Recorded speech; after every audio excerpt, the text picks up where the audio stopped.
With me for the Pledge of Allegiance to the flag of the United States of America. I pledge allegiance to the flag of the United States of America and to the republic which stands one nation under God, indivisible, with liberty and justice for all. Would the city clerk, Beck, please call roll? Wagner, Yes, here. Walker. Here. Murphy. Present. First, agenda, we have a presentation to hear a presentation by Dr. Jacqueline Corto. Okay, got that one. And Chad Stewart concerning urban deer management, and it was at the request of one of the city council members. So I call you up, Dr. Jacqueline. Woo.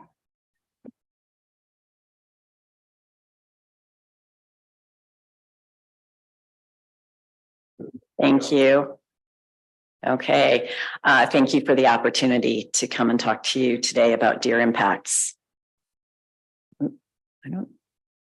What I'd like to start with is a broad overview of how deer affect cities and suburbs. And I'll talk about public health and safety, planted landscapes, and natural areas.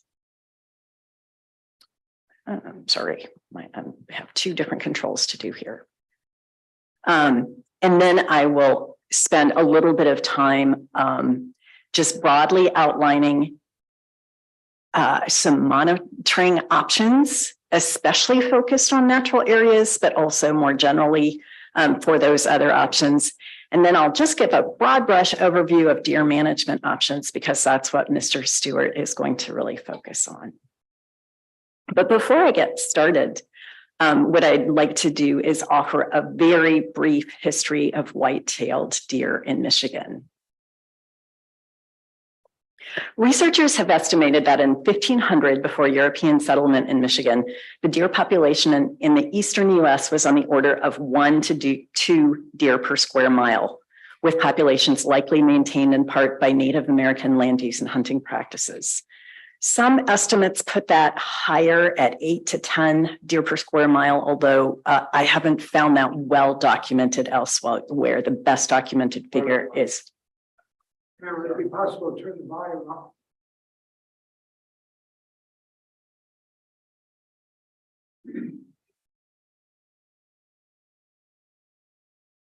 Do I need to speak closer? Speak closer.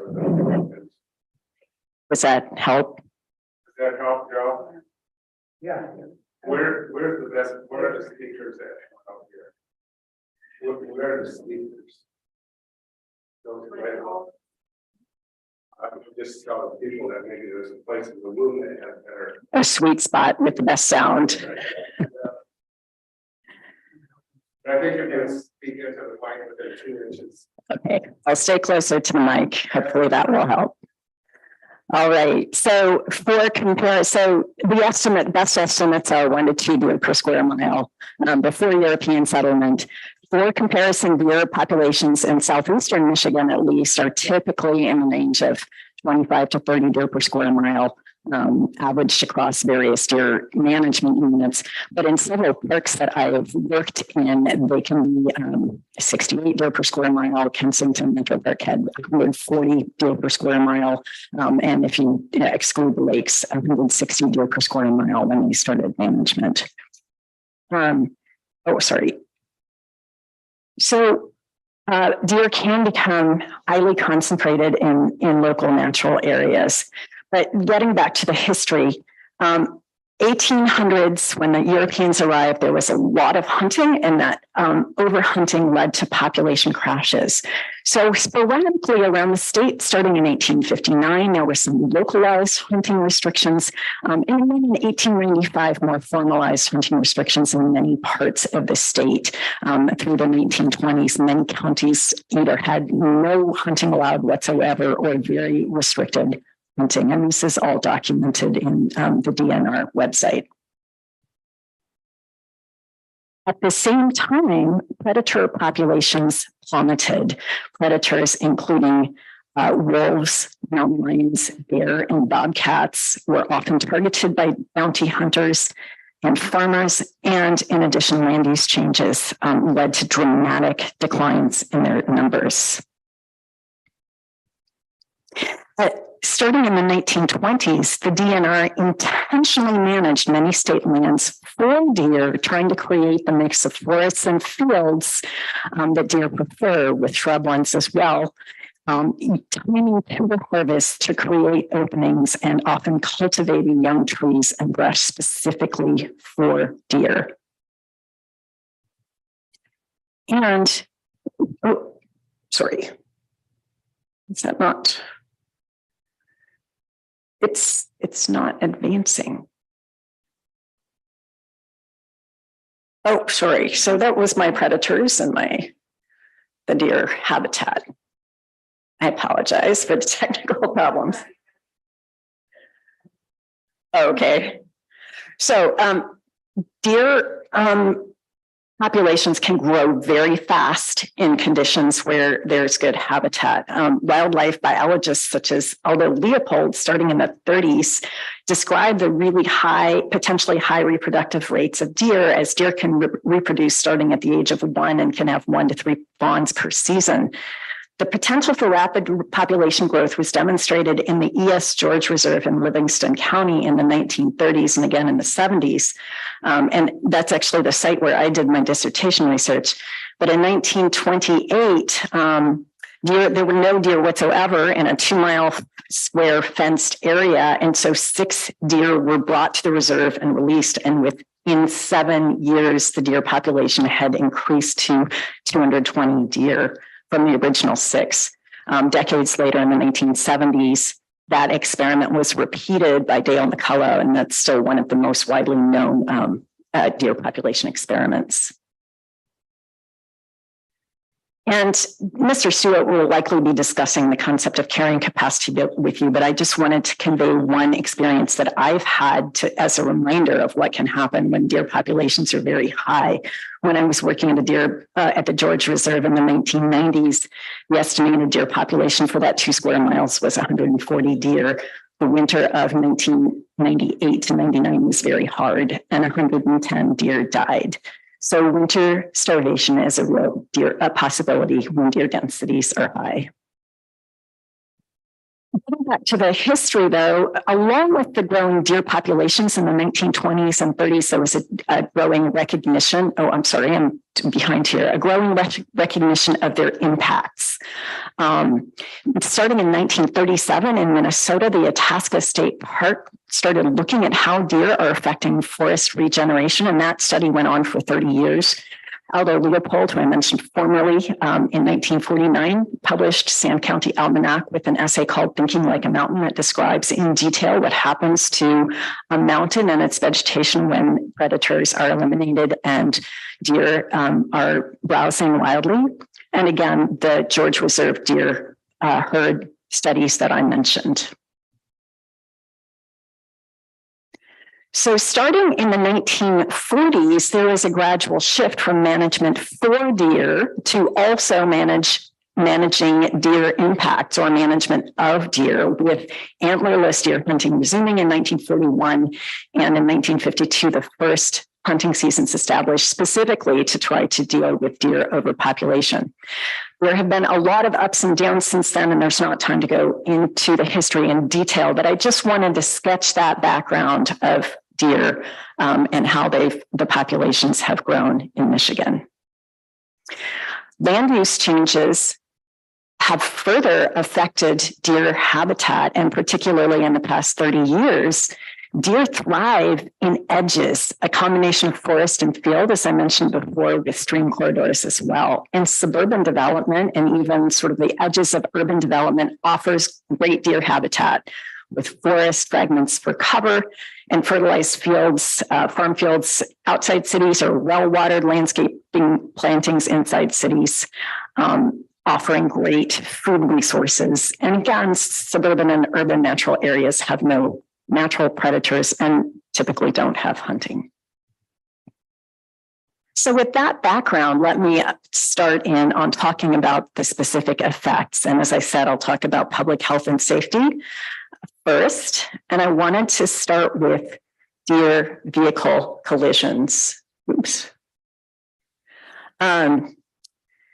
Michigan ranked third nationwide in deer vehicle collisions in 2021 with 51,103 collisions. There's a 1 in 51 chance that a person in Michigan will have a collision with a deer. In Charlevoix County in specific, nearby here, 546 accidents. Looking at those 2021 figures, 1,400 people statewide were injured and 5 died. The estimate is that 20% of vehicle crashes are caused by deer, with a total estimated cost for the state of $130 million.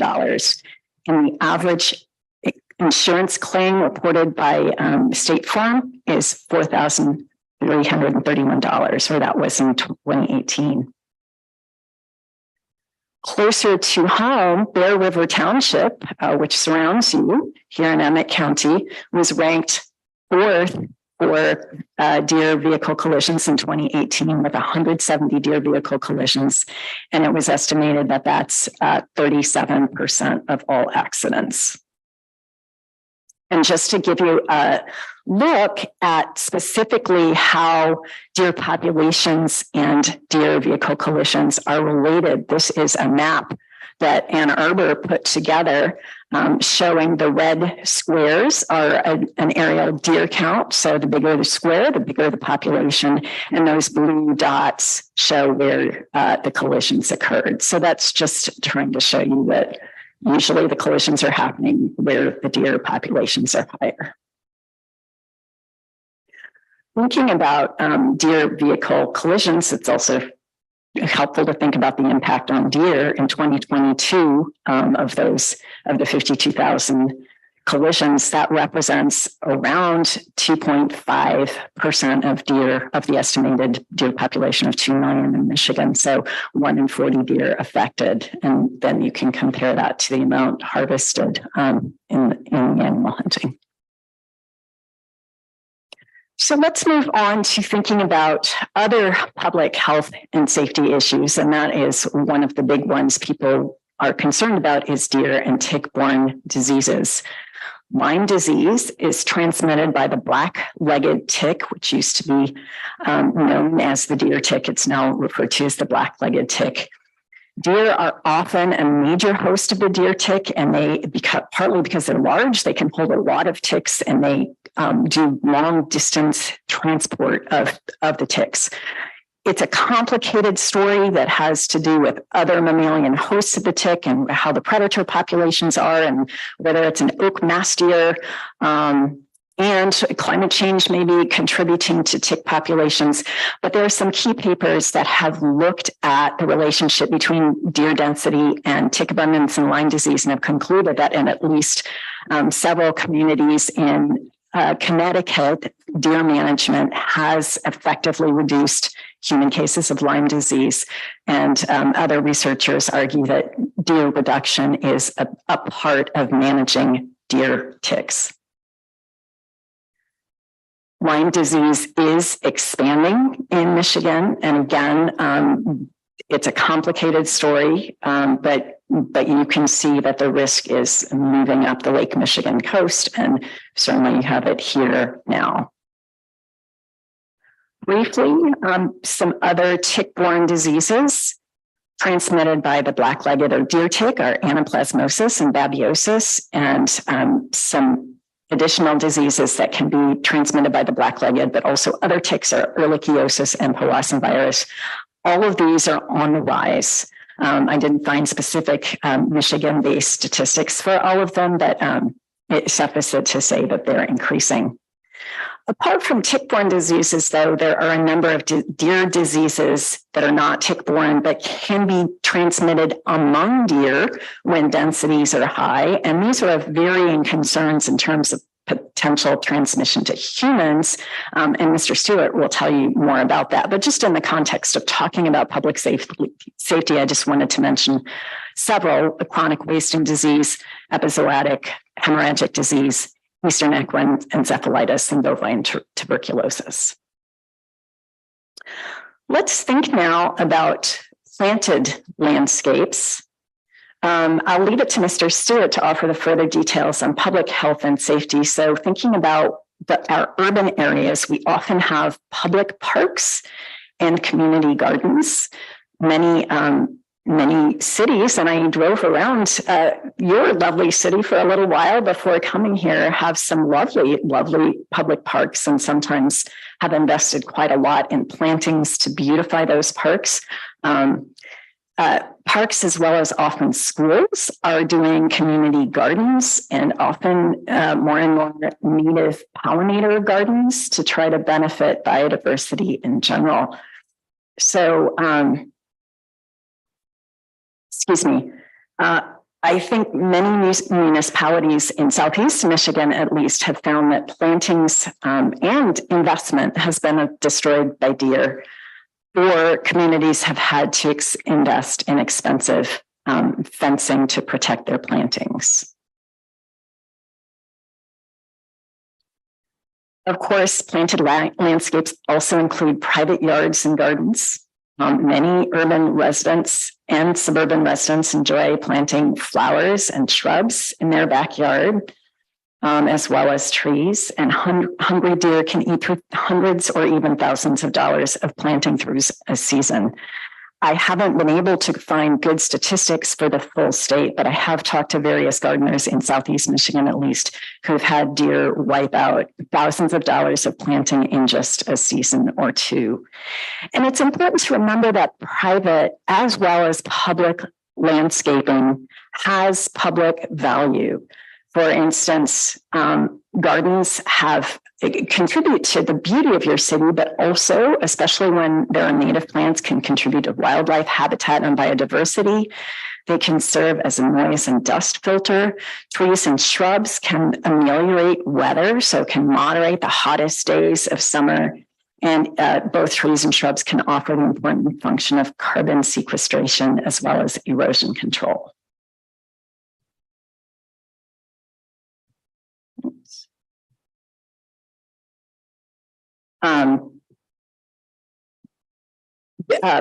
Private yards can support big bucks. This was one that was just in backyard, right in Ann Arbor, within the city limits. And I'm sorry, I'm having a hard time advancing with my different. If you wouldn't mind doing that, maybe that will work better.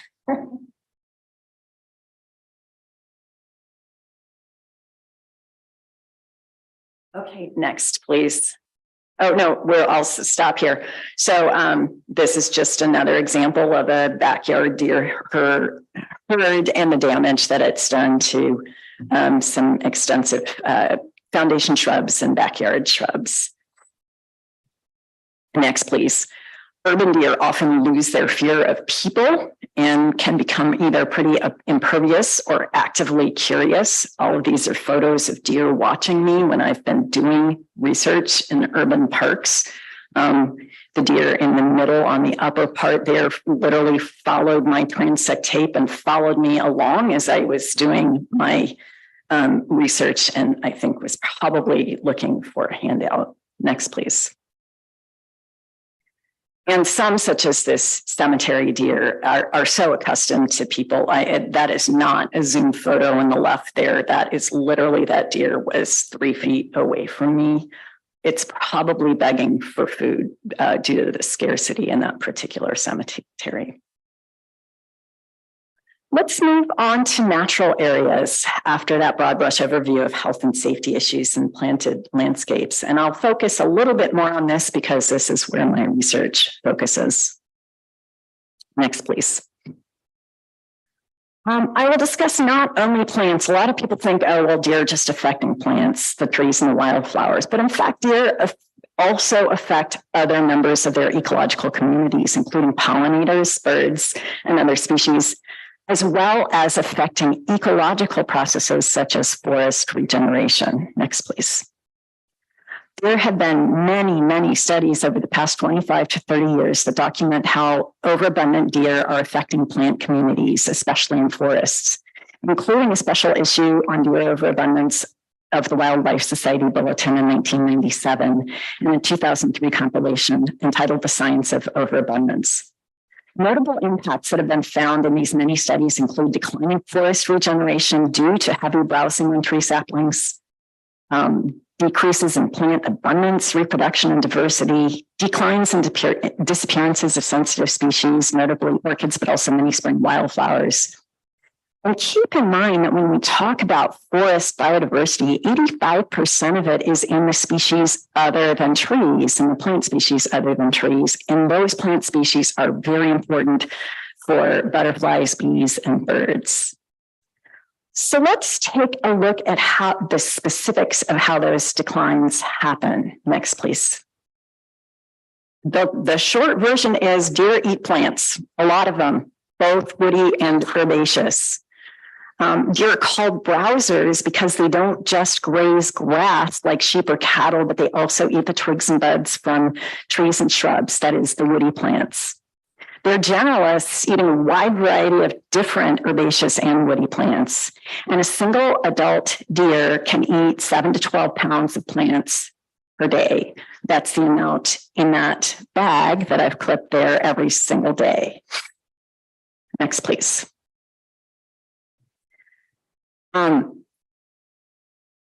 So as I mentioned, deer are generalist browsers, and they can damage plants or remove whole plants or plant parts, including the flowers or fruit. This is known as consumptive effects, but they also do damage by trampling, budding if it's repeated, but antler rubs affect many, many small trees that are trying to grow up to the forest, as well as shrubs. And my dog there in the upper right is a scaler. So that's actually about a 3-inch wide small cherry tree in the forest that I came back to this winter, and it had fallen over. It doesn't look like that's necessarily a huge amount of damage, but it weakens the whole tree. Next, please. So thinking about that direct damage, it can lead to outright mortality if the plant is totally uprooted and consumed. And this often happens with tree seedlings because they don't yet have a firm enough or long enough roots to hold themselves in place when the deer come to browse. But it's often the case that mortality is delayed. And in my research, I saw that it was often delayed to the next season or even 2 seasons down because plants, once browsed, have fewer resources to withstand drought, insects, disease, or later delivery. Most plants can tolerate some level of browsing, but it's the repeated and the intense browsing that gets to be a problem. And you can see from the little oak sapling there in the picture, that's about a 20-year-old oak sapling that has been browsed so repeatedly that there's not a single living bud on it. And it's very hard for a tree like that to be able to grow enough to become part of the forest of the future. It can't escape the deer browse zone or the deer mower zone. Well, while tree growth is a problem for wildflowers and shrubs, often deer browsing reduces or prevents reproduction. So you can have few or no flowers and fruit. And with trees, again, forests might not regenerate, but next, please.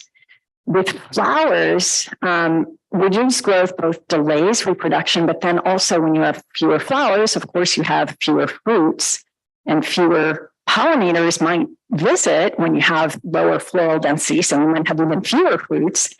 But I think it's important to remember species or forest wildflower species like Trillium need 7 to 15 years to grow to bloom the very first time, and then deer browsing sets them back. So we're talking a pretty large effect for these spring flowering species. Over time, with lower reproductive success, populations can decline and disappear from sites altogether. And then because seed sources might not be readily available on the species range, can decline. Next, please. And it's important to remember that by directly affecting plants, deer are indirectly affecting many other species. So as I mentioned, when there are fewer flowers, there are fewer resources for pollinators, fewer resources in terms of flowers or fruit for birds, small mammals, and the insects that they eat. Habitat for forest spiders, which are an important food source for birds, can be reduced because deer are browsing a lot of the twigs that spiders nest on, and nesting sites for forest birds can also be reduced. And then there can be effects furthermore on nutrient and water cycling. Next, please. So just a quick set of pictures of some of the species that are affected. Many forest ants are affected with Trillium. Birds can eat those ants. Wild geraniums have a number of specialist native bees that eat them, and those bees are important food sources for birds such as bluebirds. And then, as I mentioned, the spiders and spider webs. Next, please. Other indirect or non-consumptive effects are things like soil compaction. Trampling can compress the soil, which can make it warm and dry and make plants grow in there much more susceptible to drought. The trampling disturbs the soil, which creates seed sites, but often for weedy plants, and it can lead to erosion. Deer can serve to disperse seeds, but they're often dispersing weedy or even invasive seeds. And the constant addition of nutrients that deer offer can benefit plants, but again, typically weedier plants and often invasives. Next, please. So let's think about how we can monitor deer impacts in your community. Next, please. To monitor deer vehicle collisions, obviously the state collects, the state police collect accident data. You might have your own sources of accident data.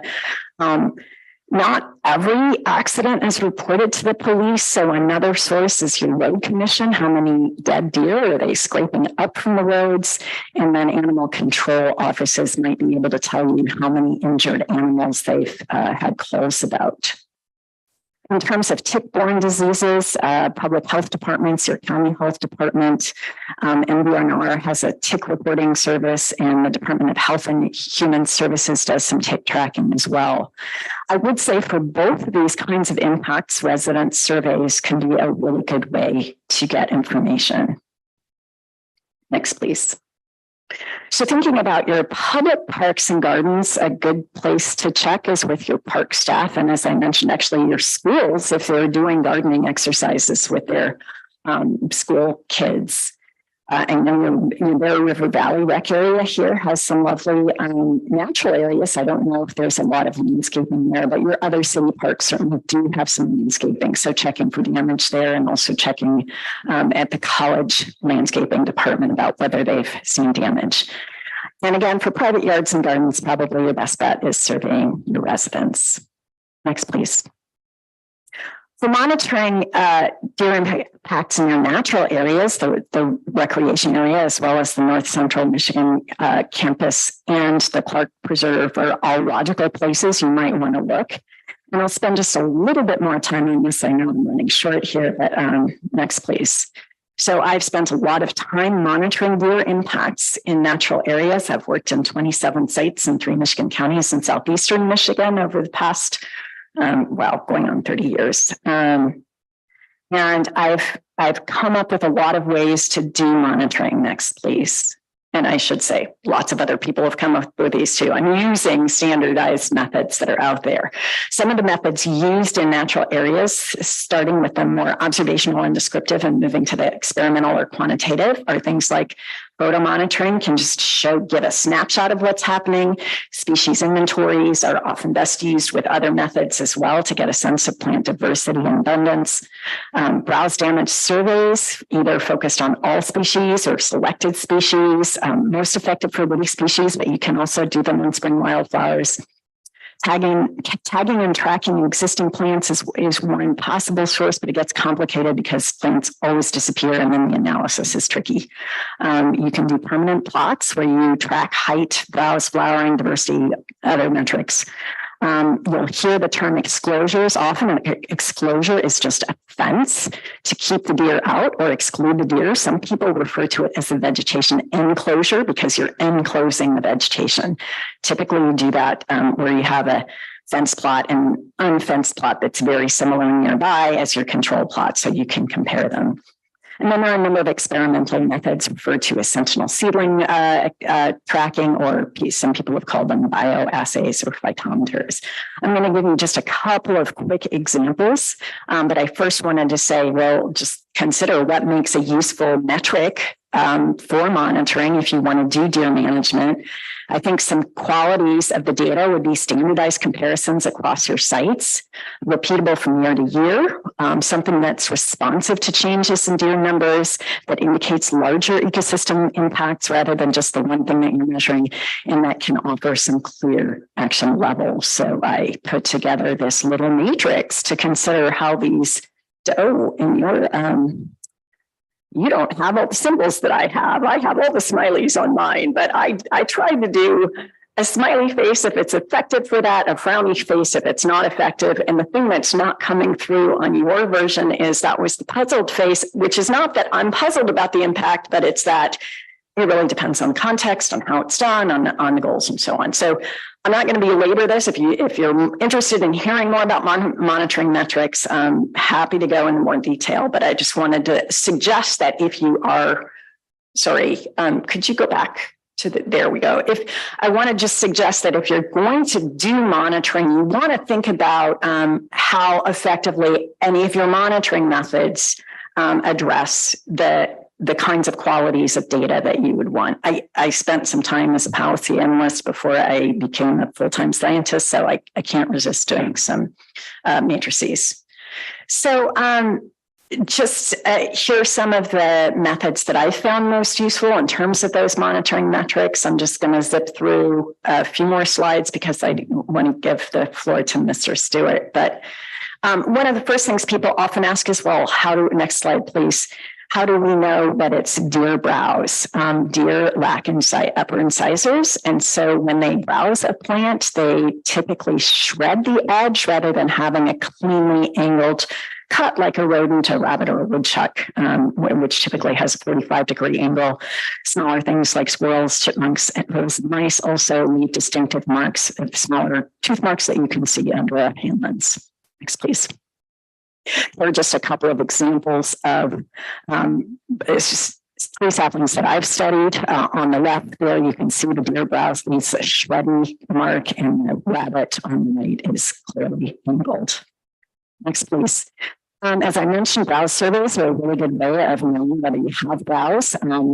But I find that in addition to just saying yes or no things are browsed, you really want to look at browse intensity because things can tolerate a little bit of browse, but it's how much browse. So on the graph on the left, the red indicates a level of 50% or more of the branches are browsed, and that's a level that can lead to mortality.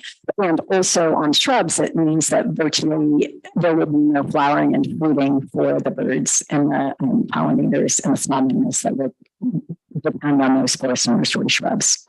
You can also map where the impacts are greatest, and that's what the right shows. Next, please. Permanent plots can be a really cost-effective way of looking at your impacts. One of the most useful species is Trillium. It's a very well-studied browse indicator with a lot of past research suggesting metrics. And you can do it either as simply as permanent plots or also in exposures. Next, please. Just I want to make the point that it can be really hard to see absence. If you look at this little 1 yard square plot that I'm sampling, you see a number of those 3-leaved Trilliums scattered about this plot, and you look at it and you think, oh, all is well. But if you look more closely, next slide, please. When you're down on your hands and knees, those are all the deer browse stems in that plot. It's hard to see absence. So in this particular plot, there are 12 unbrowsed Trilliums, but 27 are browsed. And that over time, as I said, has big consequences for whether Trillium can flower and persist on that site. Next, please. Various studies have found that browse levels of 5 to 15% can lead to population declines and disappearances for Trilliums. These are some plots I did in Southfield. That red bar on the top graph indicates that too high level, and the orange bars are how much browsing I observed. And I will say browsing can be hard to observe on trilliums because they wilt pretty fast. So you have to be there right at the right time. The three plots that I didn't see browsing on tended to have very, very small plants. In the lower diagram there, the pink bars show the flowering rates. And again, the 30% flowering rate is considered the point below which deer management should occur, and that was a National Park Service study. You can see only one of these plots has a reasonable flowering rate, and that was such a steep riverside plot that I can really stand to do that assessment. Two of the other plots were also extremely steep, and the final one had a fallen log covering both trillium plants. So there was virtually no blooming where deer could easily access at the site. Next, please. You can also focus your plots on rare or threatened species. You can see the deer was watching me as I was monitoring the golden seal on the left, and I came back later in the summer to find the leaves entirely green on the right, and the plots that I monitored did decline in number from year to year. Next, please. As I mentioned, exposure studies are a long-standing way of assessing deer impacts. You can simply put in an exposure for public demonstration. As was done here, you can see dramatic difference inside the fence with a lot of trilliums versus outside. But ideally, you would do a little bit more documenting or control, documenting initial vegetation and hopefully replicating. Next, please, even if you don't replicate, you can do some subsampling within. The top row there is just random samples within the unfenced plot compared to random samples within the fenced plot. And you'll see no flowers at all in the unfenced plots and a number of wild geraniums and trilliums in the fenced plots. Next, please. And this is how the data looks. So on the left, there are lots and lots of trilliums, as well as wild geranium flocks in the fence plots, and very few in both an adjacent and farther distant plot. Next, please. And this study is just one where I did fenced versus unfenced trilliums. The green with the fenced, you can see the green. Most of those, after 3 years, have recovered their bloom levels. One heavily hit park still hasn't, but the orange bars show that the unfenced plots all are affected by deer. Next, please. Experimental plots or plantings are another way to assess deer impacts. In Ann Arbor, we use this red oak sentinel seedling method, but I want to talk to you just as a last example about the wildflowers. Next, please. There are a number of lovely wildflowers that grace our forest: bluestem goldenrod, big leaf aster, heartleaf aster, and zigzag goldenrod. And all of those provide important resources for pollinators, birds, and small mammals. Next, please. And when I planted those inside and outside the fence, deer are linked to considerably higher mortality for all of those. And the orange bar is where the deer are present, and the green bar is where the deer are not. But as important, next please, there was significantly lower flower numbers. So a tenth as many flowers in some of the unfenced plots as in the fenced. And there's a pretty direct correlation with other indicators of deer impact. So the Black Pond Woods site, where they're the closest, had various indicators suggested that the deer impacts were lower. And that was also one of the major deer management sites. So suggests that the deer management is effective there. Next, please. But finally, the big take home is fewer flowers, fewer pollinators. I sat and counted pollinators in all these plots repeatedly, and you can see a dramatic difference in pollinators. The yellow bars are the fenced plots, and orange bars the fenced. Next, please. Again, why does deer browse on tree seedlings matter? Tree seedling survival and growth, when it goes down, leads to lower forest regeneration, leads to fewer of the services that forests provide for us all in our urban areas and suburban areas: air quality, noise and dust control, shade during summer heat, water quality, flood and erosion control, and also lower carbon sequestration. Next slide, please. Deer browse on wildflowers matters, again, because there are fewer resources for other species, including pollinators, songbirds, and small mammals. Next slide, please. Just the quick point that Dear, it's not an either or question in ecosystems, but a both and question for those of you who like improv. When you have multiple stressors, deer are one of many stressors, including habitat destruction and fragmentation, invasive species, global warming, acid rain. And deer can amplify the stresses, and deer impacts can be amplified by those other stresses. So the long and the short of it is our plants are just less able to recover and produce. There's lower resilience when you have that multi-stress environment, and fewer resources for other species. And then the next slide, please. Just one more time, I'm going to just briefly say, because Mr. Stewart's going to tell you about the options for managing deer impacts, but I just wanted to show you again, it's probably a good idea to think through what your management options are and what your concerns or issues or goals are, and then do some kind of menu of options that will allow you to accomplish the most goals possible. I listed these management options. Mr. Stewart might well have a different list or a more expanded list, but I'm going to leave it to him. I will be happy to answer any questions after his talk, and just a bunch of acknowledgements. Science is not a solitary pursuit. Next, please. Lots of people have worked on this over the years, and the next two slides are, I linked many references that I've referred to this in the next slide. And there are even more. I think, I'm not sure I got every last reference listed, but if you want more information, happy to offer it. So thank you so much.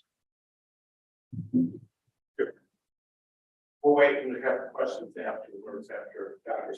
Stewart, Chad Stewart, Dr. I guess this chat.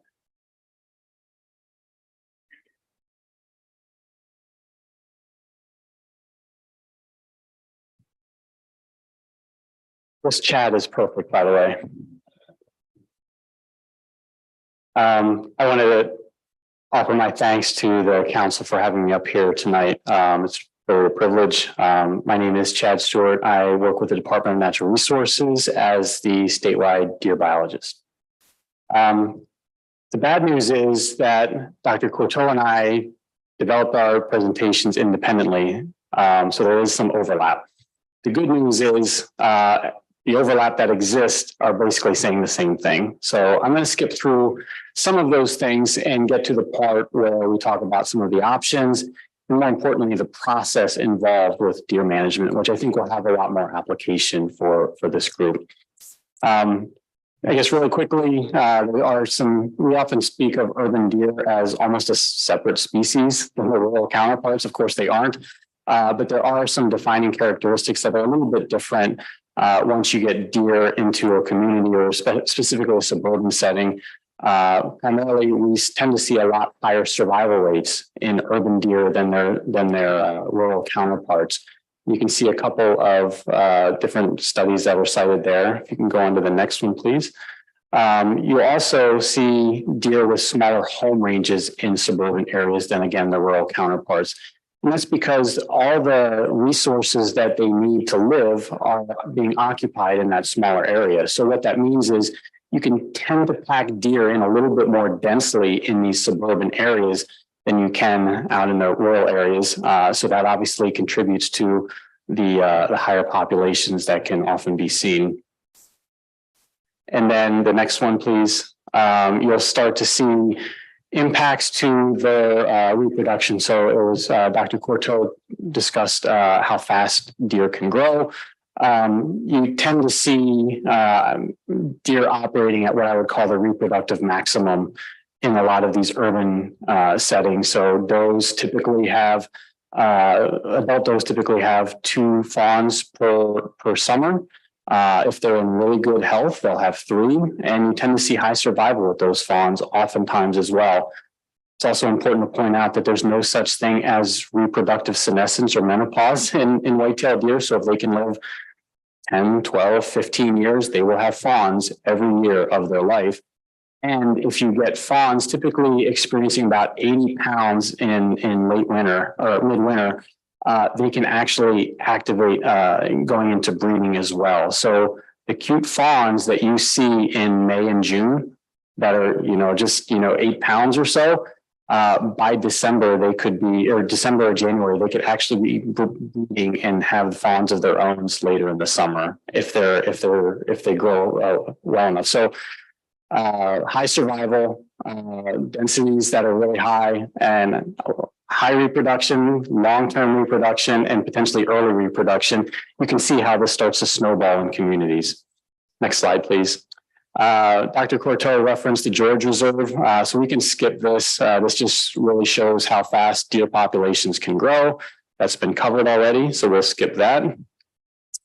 And, you know, I think what I'm going to focus on with this talk is that urban deer management or suburban deer management really is about conflict management, and how a community decides to get into the game of urban deer management really is based on their tolerance of the impacts of the deer in their community, because there's always trade-offs that go on. Most communities in the state that deal with or try to wrestle with this idea start off by one of these topics. You know, it's deer vehicle collisions as a public safety is one of the primary drivers.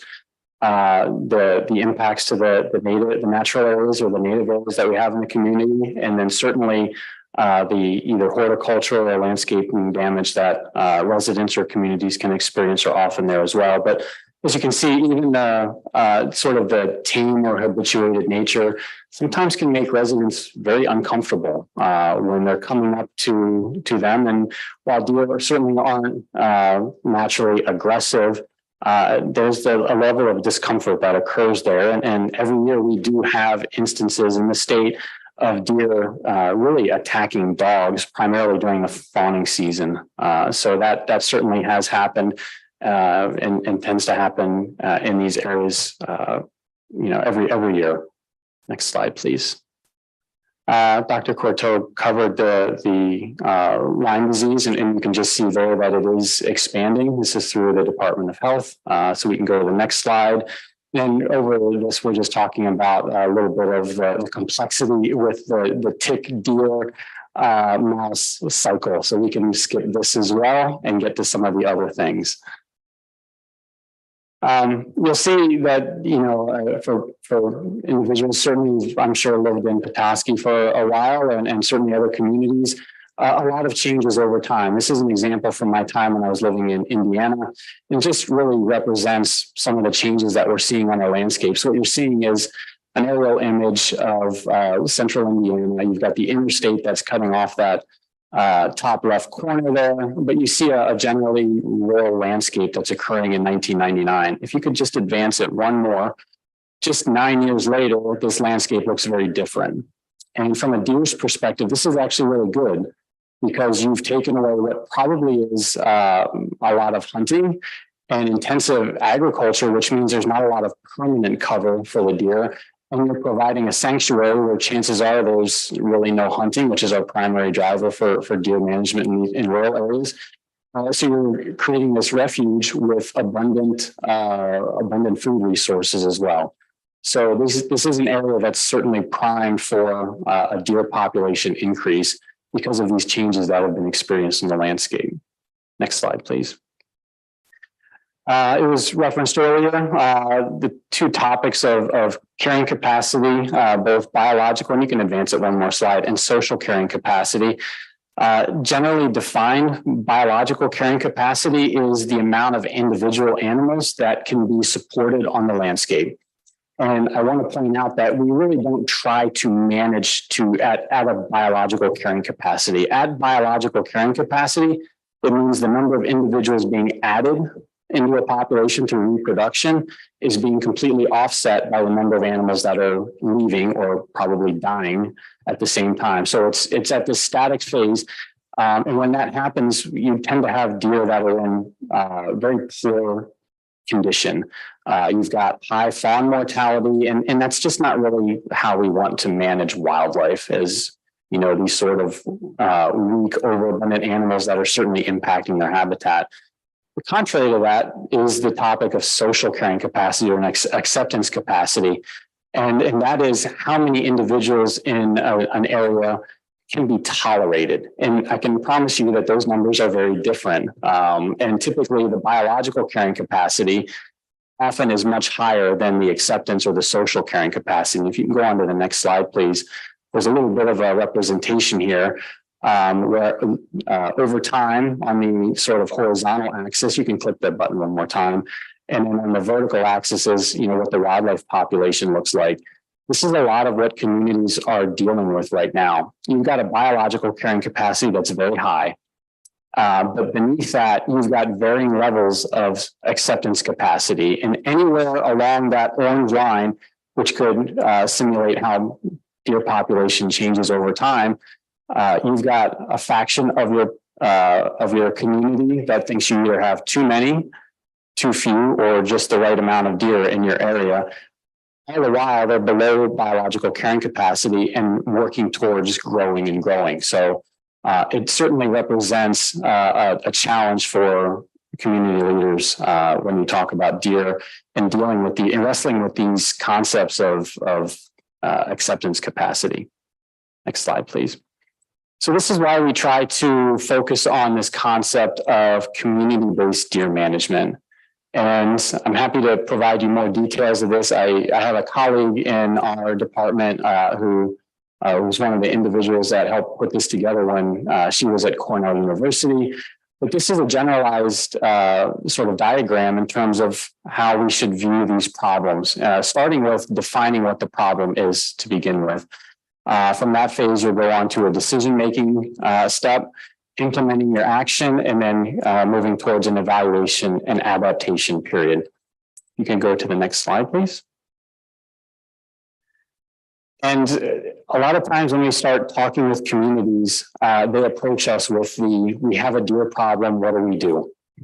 And we have to sort of back them up and to reframe that question because they've already identified what the potential problem is, but the true problem is what is the impact of the deer in your community having? It's not necessarily a matter of how many deer are in your community. Excuse me. It's what is the impact of the deer in your community causing and how is it affecting your community? Now, excuse me, I'll give just a brief hypothetical or sensationalized version. It will be sensationalized, but hopefully it drives the point home. You can have community A that has 100 or 150 deer per square mile in it. And certainly that's going to have a negative impact on your natural areas. Deer are going to be hit by cars. The people in that community might love that number of deer. They might be completely happy because they value the deer at that level. They don't want anything to happen. They can just accept consequences of having that many deer in the landscape. And maybe there's not a problem there if your community is fully supportive of that many individual animals in the landscape, if that trade-off is acceptable to them. Now you go to community B, who, let's say, prides themselves on having this rare trillium or orchid in their community. It's statewide threatened and endangered. Their high school mascot is the Fighting Trilliums. They have a parade around this. The problem is they cannot grow this trillium any longer because 3 deer moved in and they love this trillium or they love this orchid and they can't grow it any longer because that's what they focus on. That is their Snickers bar that they're going after as soon as they find it. Well, now you have a problem because your 3 deer are too many in your community because it's affecting the values of your community. So again, it's a very sensationalized approach, but I want to point out that the number of deer is not as important as the impacts are. Next slide, please. So this is what we try to get communities to think about at the beginning of when they start to wrestle with this topic. What is the problem and what problems are occurring? What are you hearing from your constituents? And there's different ways to go about doing this, all with different levels of sort of intensity. We've worked with communities that issue questionnaires or surveys to the residents to help understand maybe how the deer population has changed since they've been there and what impacts they are if they have concerns with their deer. There's certainly, most communities have a deer vehicle crash database that they can tap into. And provided that that information is being collected similarly over time, you have a trend or an index that you can start monitoring. We encourage communities to start at least recording complaints about either agricultural or horticultural losses that might be submitted. And then, as Dr. Courteau referenced, any type of deer browse monitoring in your forest community can help you understand the impacts in your natural areas. So we typically encourage some form of group to get together within the community and start to develop a management plan, identifying a goal or several goals. And a goal is, very much like we want fewer deer vehicle collisions in our community. And if most people can agree on that, that's great. Now you start determining the objectives. How much or how fewer deer vehicle collisions do you want? Do you want 10% less, 20% less? Do you want it to not exceed 50? And again, this is something that's community driven, but can help provide a basis and a foundation for your deer management. And then you can match your actions to your objectives. Well, if we want fewer deer vehicle collisions in our community, what are the options that are available to us? Well, maybe we can have fewer deer. Maybe we can reduce speed limits. Maybe we can put a moratorium on driving between 5 p.m. and 7 p.m. That's not going to happen, right? But there are different trade-offs to help you reach your goals, and then you evaluate all those different options to work towards that goal. Next slide, please. And that's where the options come in from a deer standpoint in terms of what's available to you. And I can tell you that if there was an option for deer management that was universally accepted, efficient, cost-effective, and supported by everybody, I wouldn't be here because everybody would be doing it. So there's only a handful of options that are available, and they all sort of come with their trade-offs. The first option, which is an option for everybody, is to just simply do nothing. You can evaluate the situation and decide that this is not something we want to get into, for whether it's a biological impact, social impacts, or monetary impacts. This is a decision that certainly the leaders would have to experience, and there's certainly pros to that. This might be a compromise between the extremes in your community who want something done and others who might not want anything done at all, or want to go with some other extreme, version. And certainly not expensive to do nothing. At least from a deer management standpoint, there might be hidden cost in terms of landscape damage or damage to your natural areas. Some of the cons that are involved, this is often viewed as an inaction by some of your residents. And then certainly if there are impacts either biologically or socially that are happening, I would not expect them to resolve given what we know about deer management. Next slide, please.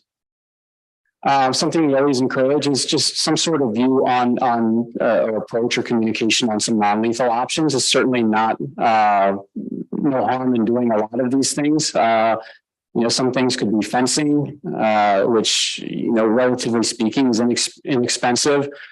There are different products on the market, whether it's some type of repellent. I'll be honest with you, depending on the deer numbers or population, you might have different ranges of effectiveness with that. It's a lot of maintenance involved. It's not a guarantee. The same thing with any type of exclusion or fencing. Sometimes I've got a hydrangea bush in my front yard that's about 8 years old and about this tall because they just keep working its way through the netting and pulling it off to get at the leaves. So even that is not a guarantee. And certainly these are not going to solve community-wide problems if they do exist. Next slide, please. Hunting is one thing that certainly we think is a very inexpensive approach to begin with. A lot of times hunters will may even provide the economic stimulus to, be a part of an urban deer management program. And I'll talk about one of those at the end of my talk that another community has adopted, just to show you how they've approached it. And hunting is supported by most individuals. They like the idea that an individual is going out and procuring food or distributing it to like a hunger shelter, which can be a stipulation for the take.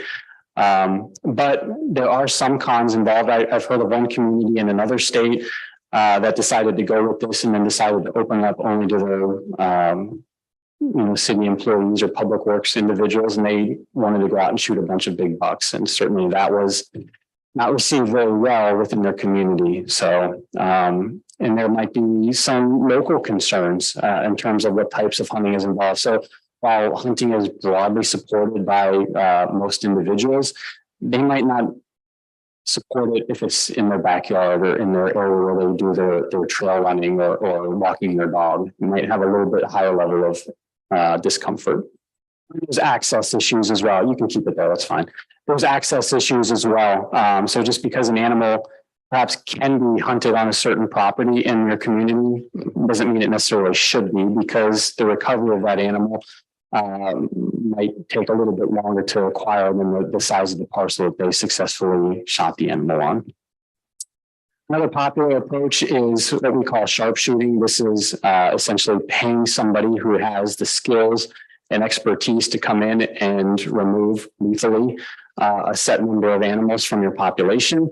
There are some pros to this. It does reduce your population very quickly. And I would say that this is safe, which is a concern from a lot of individuals and communities that we first get into. If you go with a reputable organization, agency, company that has done this and experienced, there will be a safe approach to this, because this is very well thought out. And my example is, if this was not a safe activity, we would be hearing about this in the news, because this type of activity does happen across multiple communities.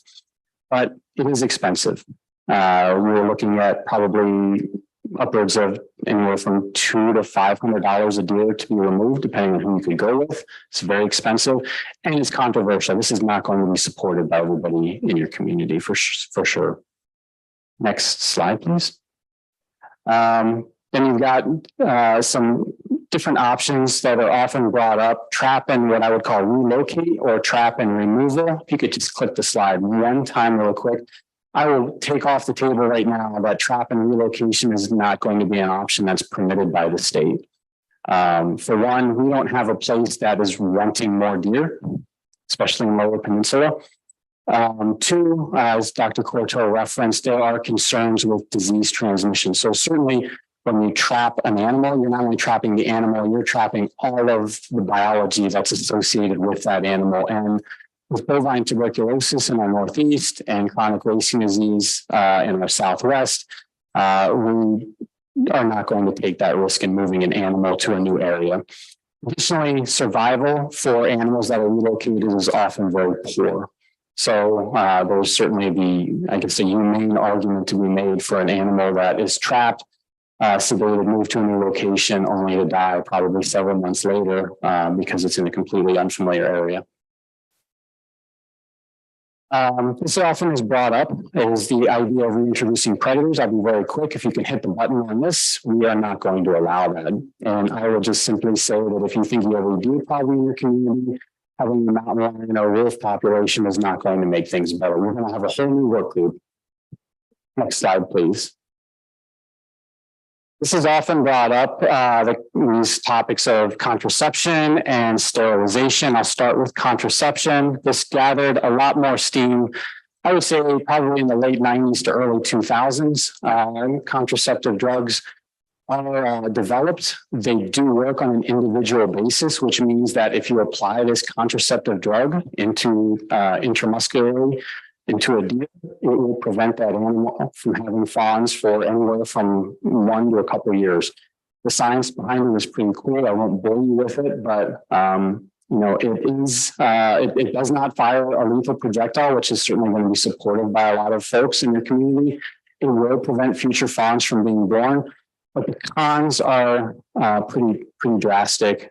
This is very expensive to be done. It's not going to remove the deer, which may be the problem. And that, I think, is an important thing to consider as you start working and discussing about your objectives and your goals. If you have too many deer in your community right now, this is not going to provide any type of immediate relief, particularly because the studies that have been involved with this really have not shown this to be effective in free-ranging deer herd. The success for these type of studies have really been based around island communities and closed communities or fenced-in communities. Next slide, please.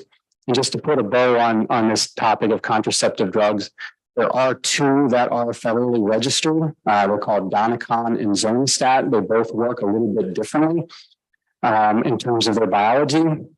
Both are registered as pesticides by the EPA, and both require boosters. So which means that not only do you have to administer this drug once to a deer, you have to catch that deer again and administer the drug again for it to be fully effective. I will point out, because it's federally registered as a pesticide, it has to be registered in the state through the Department of Agriculture, and currently neither of these contraceptive drugs are registered in the state of Michigan. So that is a long way of saying that this is not an option, but I wanted to give you the backstory behind why it's not an option. Next slide, please.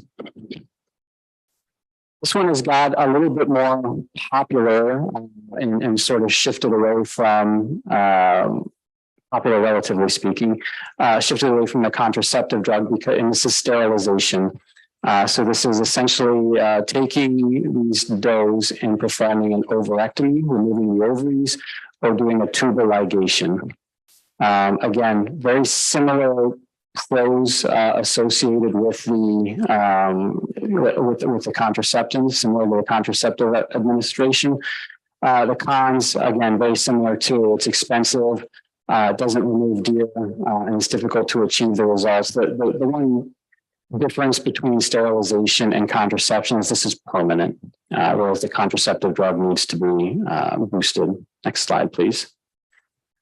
Famously, Ann Arbor was the community in Michigan that experimented with this topic, and the sterilization piece received a lot of the publicity.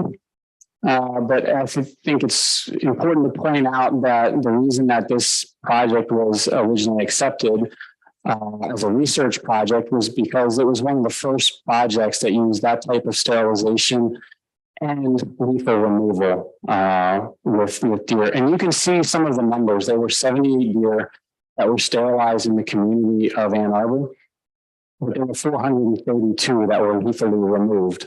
They did experience a 47% reduction in their south study area and a 60% reduction in their north study area. There were, I would say, complications in terms of both wanting to do more sterilizing and more lethal removal, both at the city and state level, that sort of prohibited any further action being done.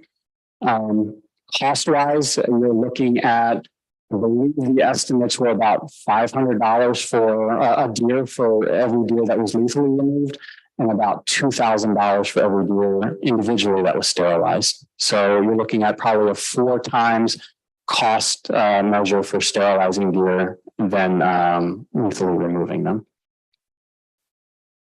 So those are all the options that are sort of on the table from a community standpoint. So at this point, we encourage communities to sort of weigh those options and develop a plan with those goals and objectives in mind. Next slide, please.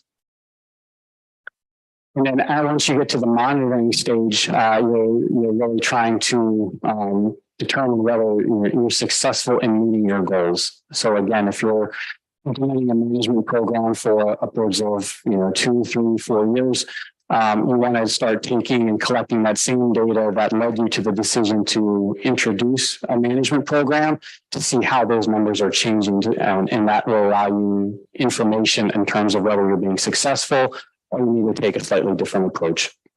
Next slide, please. I want to close with just 2 examples in other communities. One is outside of the Lansing area. It's called Meridian Township. Their history is they began an archery hunt in 2011. As you can imagine, introducing any type of hunting in the community was controversial at that time. But they got through with it, started moving forward, and haven't really had any pushback since that time. They currently have over 80% community support for their deer management program, which was supplemented in 2020 with what they call a police call. So what they're doing is they started with the archery program and for a goal of reducing deer vehicle collisions. found out that they were not necessarily being fully successful in terms of reducing it at the rate that they wanted to. So they added their police force in, which was trained by some experts in deer removal in communities. And they supplemented their archery hunters with this police call. And now they're starting to see those declines in their deer vehicle collisions that they're monitoring. Last year, they donated over 8,000 pounds of venison through their management program to local hunger shelters. And that is probably a very conservative estimate. That was just donated. This does not even take into account ones that were consumed locally by hunters or given away from hunters to their friends. So largely a fairly successful program in the part of Southern Michigan. Next slide, please. Another group I want to let you know about is we're currently working with several different communities in the Oakland County area. I'm not going to be able to name them all, but places like Southfield, Farmington Hills, they're all sort of abut one another, and certainly that deer population is sort of contiguous throughout those communities. And they realized that each one individually going towards a deer management program alone is unlikely to be successful. So we're currently working with SEMCOG, which I'm going to butcher that acronym, so I'm not even going to try. Thank you. I knew there was an answer in this room, right? Thank you. So they're working collaboratively through that SEMCOG to administer a survey and develop a region-wide management plan that each community can have ownership in. Next slide, please, which I think is probably the end. So I guess what I wanted to conclude with is, you're not alone in dealing with this topic. It does seem overwhelming, but there are resources. I'm certainly happy to assist. We can have you work with local biologists to help develop these plans. And certainly there are other communities that we can provide name and contact information to that you can reach out to and sort of see how they are going through this experience as well. Thank you. We'll have questions from City Council, and then we will allow the public to ask questions to the City Council to you throughout the review. But thank you very much for coming both of you to present. I'm sure you enjoyed Northern Michigan with the sunshine. But thank you for presenting. And who would like to speak first? Mr. Shield. Chad and Dr. Couteau, thanks so much for coming up here in that presentation. And first question is, if residents have questions, whether they watch the presentation later on and they send them to us, are you okay for us sending those questions to you later on? Yes. Okay, thank you. Getting that data, so backing up a little bit, speeding and deer issues. When I walk around Ward 2 are the two issues I've been hearing from residents in Ward 2. I don't know if deer is a citywide issue or it's just a Ward 2 issue. We're close to the College Natural Area. We have some other, the Clark Preserve that was mentioned in Ward 2. But to understand the problem, define the problem, as you said, gathering that data, what is do you have recommendations on working with universities, or is that a contract need to get the deer number data? Well, there's deer numbers and there's deer impacts. Those are different things. You go for it. So I'll say a lot of the communities that start to how do I say this? That start to be committed to any type of deer, like they realize that this deer problem is not going away. They will actually start putting some dedicated staff towards monitoring some of these things. And certainly I think there's an opportunity for contracting with individuals, but a lot of times it's just sort of reshuffling some of the staff duties around and making sure that these are tacked on and being tabulated. It's from a DNR standpoint, in terms of if you want to pursue some type of action, we understand that there are certainly limitations in local government in terms of everybody's overworked and spread thin. So if there's an opportunity to sort of do your best in terms of tracking it, I think we can accept that and you really just want to try to make sure you're getting the information that you need to help defend the decisions that you would make. And I'll just say briefly. I've contracted to, with a number of cities, counties, and universities and, metro parks to do anywhere from just a small targeted, oh, let's see what the problem is, to a longer multi-year, let's use monitoring metrics to track deer impacts over time on the natural area part. So that's, you can certainly hire contractors to do a targeted or a more longer term look. And the cost of that, the city? It has really depended on the different, anywhere from several thousand to, you know, the Ann Arbor contract was a multi-year contract for around 20,000 a year, because they wanted to have me monitor about 15 different parks and do 3 different monitoring methods. And so they had a very robust and extensive monitoring program. But I mean, I can tailor from several thousand to, you know, on up. Okay, Thank you. Thank you. Anybody else have questions? Mr. Wagner? Okay, question about the effectiveness of the geography size. So we're obviously very rural up here. Petoskey is a concentrated area. If you know, the Petoskey study was done, Ward 2, I'm guessing is the worst that I can think of. But then if you were to control on the outskirts of Petoskey, should we really be studying at a county level or a regional level? And Yeah, so I can talk a little bit about that.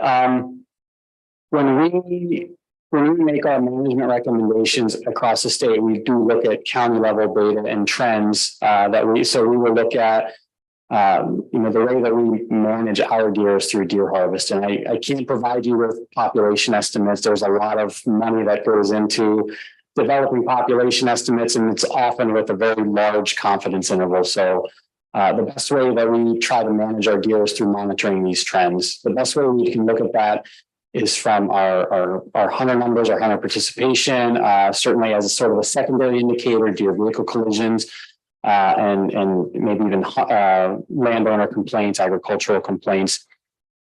The challenge with deer is always the distribution of deer, right? And you know, we have, I would say, very liberal deer management regulations really across our lower peninsula. Every individual hunter now can harvest up to 10 antlerless deer. And that was a recent change that was made.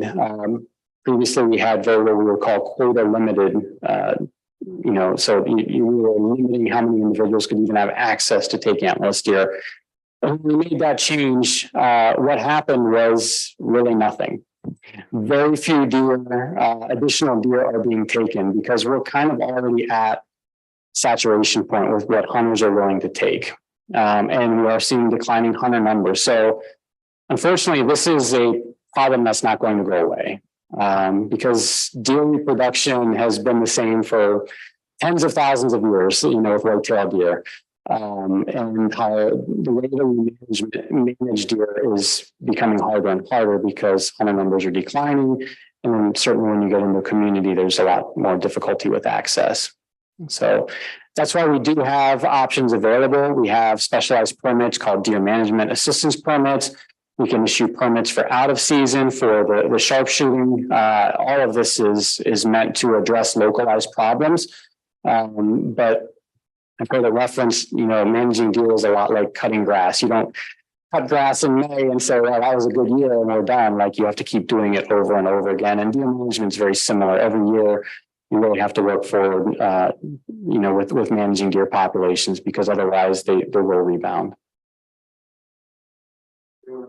Ms. Walker. Thank you, Mayor. Thank you to both of you for your presentations.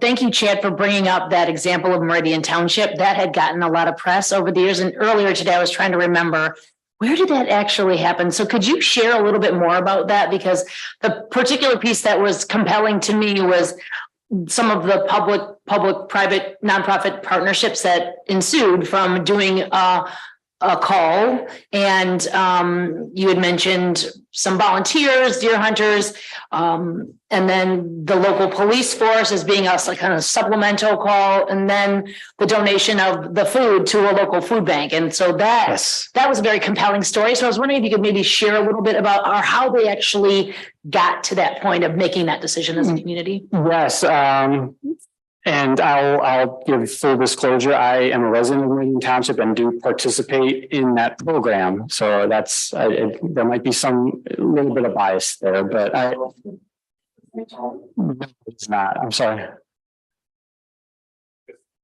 Recap the process. Yes, of course. So Meridian Township is just out, includes parts of East Lansing, Hazlet, Okemos, several different communities there. They were experiencing a lot of deer in the suburban neighborhoods. Meridian Township is very much a series of neighborhoods with wetland areas that cannot be easily developed and a vast nature network as well. So there's a lot of refuge and a lot of difficulty with, traditional hunting, as you would say. So, a little over 10 years ago, they wanted to be proactive and they evaluated the options that were available to them and decided to move forward with an urban archery hunt. So you're limited with just bows and arrows to try to reduce the deer population. It worked out for several years. And then in 2015, we identified chronic wasting disease in Meridian Township. And we, as the agency, worked closely with the township and brought in sharpshooters, and we removed a lot of deer out of those areas because we wanted to try to remove all the positive CWD animals out of that township, of which we identified 5. And then we went several years without identifying any additional cases of chronic wasting disease, stopped the removal. The archery hunt still continued, but we saw deer populations start to rebound. And by 2020, the trends were not supportive of where they wanted to go. So they had USDA Wildlife Services come in, train the police force, and now they annually remove a little over 300 deer jointly between their police force and their archery hunters. And they view their archery hunters as, I would say, a resource and added value into the community. So basically, the more deer that the archery hunters can remove, the less that they're having their police force, removed because they're trying to now hit a goal. We've also partnered with Michigan Sportsmen Against Hunger, which is a nonprofit organization that basically covers the cost of deer processing. So the community has required every hunter to donate their first deer through the Sportsmen Against Hunger. And that picture that I had up there, they actually built a walk-in cooler to assist hunters with donation after hours for these things. So that's the type of investment that the community made. And that keeps hunters hunting more because they're taking multiple deer out of the community. And that's where that donation pieces come in and where they've donated, several tons of venison every year. Yes, ma'am. Isn't it a fact though that I looked this up, and isn't it the fact that there are large areas of uninhabited area that they were able to hunt in, 1 and 2 mile square areas that no residents, is that right? So Meridian Township is just like probably a lot of communities. There are neighborhoods where everybody owns, a 1/10 of an acre or 1/4 of an acre, and it's, a large area. And then you've got very large, very wealthy landowners that you cannot get to deer in some of those areas. So, I think they do the best that they can with what they have access to, because they certainly can't force private landowners to open their property up for. Just Meridian Township. It's don't quote me on it. It's probably about 20 to 30 square miles. Yeah, roughly. we're 5.15. Yeah. Okay. The other thing is, you said that calling it, there's no danger to human life or to people. if we allow shooting in the city, right? It's typically a very safe activity. We can quote you on that one, okay. Yeah, we have hundreds of deer that I can't speak for like certainly every person that decides to do that, but you know, the reputable companies and organizations and agencies, they know what they're doing. You know, the people that worked with Ann Arbor, certainly no incidents. You know, the individuals that are, you know, that are training the Meridian Township Police Force, we work with those individuals and there's How will the deer run after being shot? 0 feet. They are Bow? with a bow, that's different. With a bow, that's variable. I've shot many deer with a bow and from 20 yards to a mile and a half. Variable and you will not recover all of the deer with the bow either. I thought you were referring to the sharpshooting. Yeah. Where We're there was the bow first. Yep. On there. Yep, bow, and that's why the archery hunting in Meridian Township is able to be used in that area, because you have a lot of connective rivers and natural areas that those hunters are placed in. And the deer typically, once they're shot, they stay in those areas. Okay. So you get very little, you know, going across private property. And then the sharpshooting, those deer are shot in the head or the neck and immediately immobilized. Okay. Any other questions or comments, council? Okay, it's 7:59, but I guess the public wishes to weigh, 6:59, excuse me. Public wishes to weigh in, they have the opportunity to speak to council regarding this matter right now. Does anyone wish to talk to council? You'll go up, you'll give us your full name, your full address, and well, it's green or address. I'm Larry Dyer. I live at 1113 Klondike Avenue in Petoskey. We're in Ward 2, see a lot of deer. I guess my question is more about the process. You mentioned meetings where you actually define the problem. So a little more specific than just we have too many deer in our backyard. And so as part of that process, do you also define what success looks like? I mean, how do you know when you've removed enough deer to what level you're trying to get at? I'm sure that's something that's selected after evaluating how many there are. Getting a baseline first, but either one of you wants to answer that for him. Yeah, I mean, that's a great question. You know, what we encourage a lot of communities to do is to really investigate, you know, this topic within, and a lot of times that's putting together almost a deer management committee, where there's potentially, you know, level-headed individuals, but also different perspectives brought together and work collaboratively towards identifying what the problem is, like specifically the impact that's being experienced. And then certainly if there's anything the community can provide to support those individuals while making that work group, which, for example, if there's an ability to develop a survey to help them understand what the true sentiment in the community is, rather than just, you know, a few, you know, Facebook comments or something a little bit more with a little bit more scientific rigor behind it. And then that group will develop the goals and objectives that they feel are the best. And certainly it's not going to be agreed upon by everybody, but there's certainly options that are to be brought forward in terms of trying to meet those goals. And then you're just simply tracking those metrics over time to make sure that whatever action you incorporate is working towards that goal. So you set up a baseline and you set up a destination and you try to make that movement with your actions. Okay. Hopefully that makes sense. Anyone else in the public?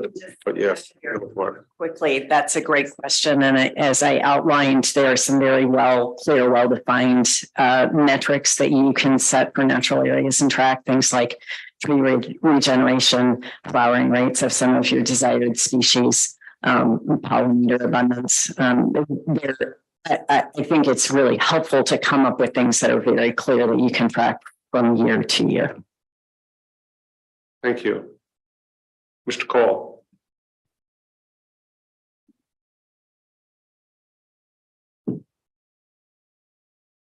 Organized.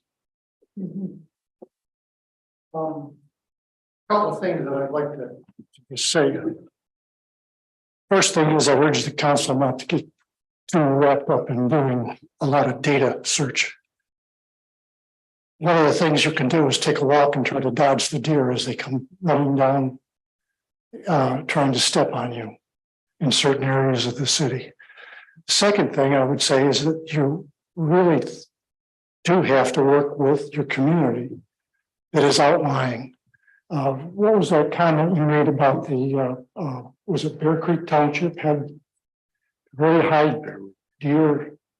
In 2018, it had the fourth highest Right. number. So Bear Creek Township surrounds the city and they have very high deer populations. And those deer come in and out of the city. Deer don't really live in the city. Once in a while they'll hang out. I had 2 deer born behind my house last year and they hung around for a while. But they come in and out of the city. When you're thinking about hunting deer in this area, and your concern is, are they going to shoot them in my yard and are they going to run over into somebody else's yard, which they would do if you shot them with a bow? There are very good opportunities to partner with the people around us to use the areas that are available where there are no residences to cull the deer. You could cull the deer at the college if you could talk those people into it. There are other places, the Bayview Woods area. Some of those are very non-inhabited, and you could actually, even if the DNR would allow it, have some kind of a season for bow hunting in that area. The other thing I would ask the DNR expert would be when Meridian Township decided to have the deer hunting program. Were the seasons of the deer hunting expanded? Were the numbers expanded? Were there changes in how that could happen? Because you could get into a situation where you could have an expanded deer hunt over time. A lottery system would be a good way to allow bow hunters in and out of some of these areas. Again, though, it has to be a partnership. We can't have them hunting on the Bear River down here where all the salmon or fishermen are and stuff like that, because there's not enough room, obviously. However, I heard a lot about details and a lot about studies and things of that nature. I think more practical nature would be what I am looking for and what the residents are looking for. Certainly, you're not going to be allowing me to walk out my back door and shoot the 9 or 10 deer that are standing around there every night. Although my wife would like that because all of her flowers are gone. So anyway, I guess to recap, there are partnerships that are available, and I think that there is an obvious deer problem in the community. Thank you. Sir, your name and address, I please. apologize. Edward Cole, 1115 Kalamazoo Avenue, Dawson Creek. Thank you.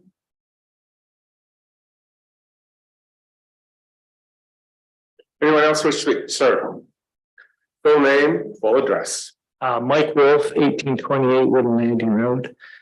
Couple of us here from local advocacy for QDMA and National Deer Association, and just wanted to try to not do a promotion here, but just to also to hope to encourage to look at some models that have been successful outside of the state also. And, it sounds like Meridian might not be the snapshot demographic, but it's, this model's been done, and everywhere that I know that it's been done, it's had kind of and you probably in Meridian too had an advocacy association to support that. And that would go with having to make sure that, people are signing up, registering, being able to pass proficiency tests with their bow, taking some basic general course organizing and planning.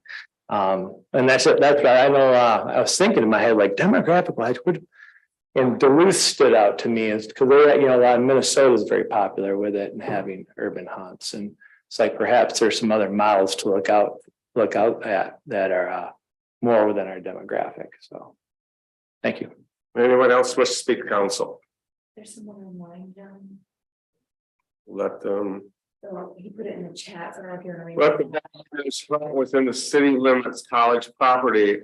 I live about 1 mile from city limits and have very low deer population. In college property, high deer population. Population is very localized due to small home range of does. J Towns, 1400 Cedar Valley Road.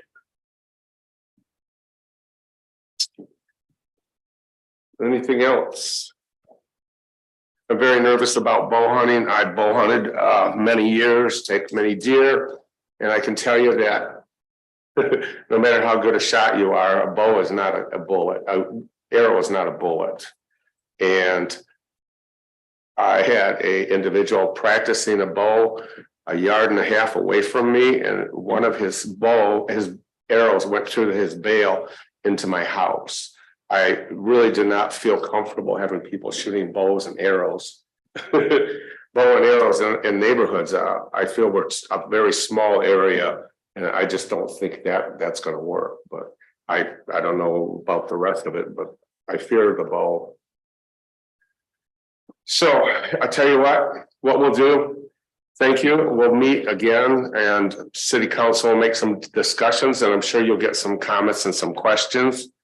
There is an article, it's called Methods for Managing Deer in Populated Areas. It's the product of Human Wildlife Conflicts Working Group from the Association of Fish and Wildlife Agencies. It's a great article. It's 56 pages long. I will make sure that our city manager gets the PDF and can send it to you. I think you'll see it summarizes everything that they've said, including identifying places in Michigan that have been tried from Ann Arbor to Coldwater, I believe was one. But I will make sure to pass that on. And I'm sure we'll be talking more with you guys. Thank you very much.